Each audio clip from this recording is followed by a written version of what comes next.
Indonesia Emas 2045 adalah visi besar bagi bangsa Indonesia saat genap berusia 100 tahun.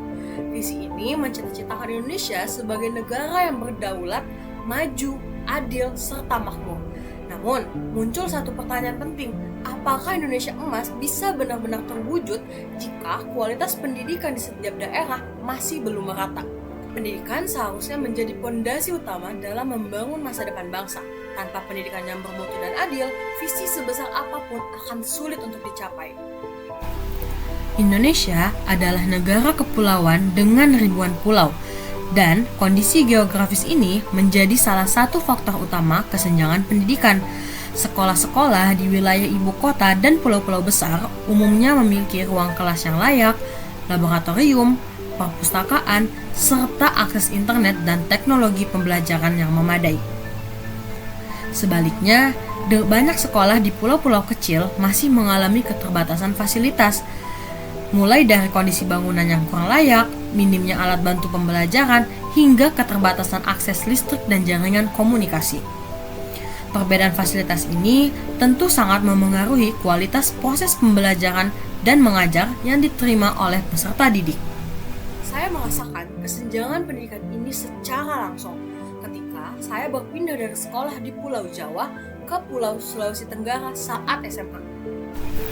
Perbedaan tersebut terasa jelas mulai dari keterlambatan penerapan kurikulum merdeka hingga keterbatasan jaringan internet.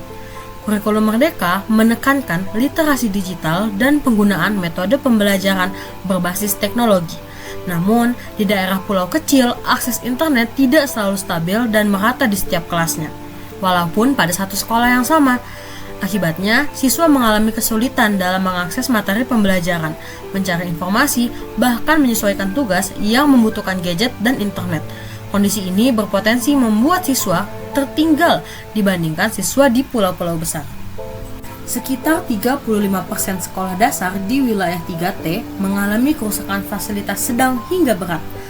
Selain itu, Indonesia juga masih mengalami ketimpangan tenaga pendidik. Meskipun terdapat kelebihan guru di beberapa wilayah, Indonesia masih kekurangan ratusan ribuan guru di berbagai satuan pendidikan negeri. Jika kondisi ini terus dibiarkan, maka kesenjangan pendidikan akan semakin lebar dan tentunya menghambat terwujudnya Indonesia Emas 2045. Pertanyaannya, bagaimana mewujudkan Indonesia Emas 2045 melalui pendidikan? Pertama, pemerataan tenaga pendidik berkualitas melalui penempatan guru secara adil di setiap daerah. Kedua, revitalisasi infrastruktur sekolah yang tidak layak sebagai investasi jangka panjang bagi masa depan pendidikan di Indonesia. Yang ketiga, penyediaan jaringan internet gratis berbasis satelit serta pemanfaatan panel surya bagi sekolah-sekolah di daerah terpencil. Keempat, penyediaan portal digital yang memungkinkan seluruh siswa di Indonesia mengakses materi pembelajaran yang setara.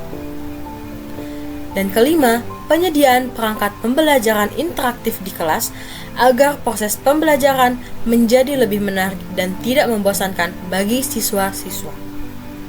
Indonesia Emas 2045 tidak akan tercapai jika kemajuan hanya dirasakan oleh pulau-pulau besar saja.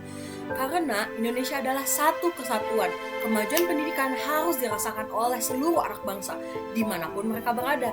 Dengan memperkecil kesenjangan pendidikan hari ini, kita sedang menyiapkan masa depan Indonesia yang lebih adil, lebih maju, dan benar-benar emas di tahun 2045.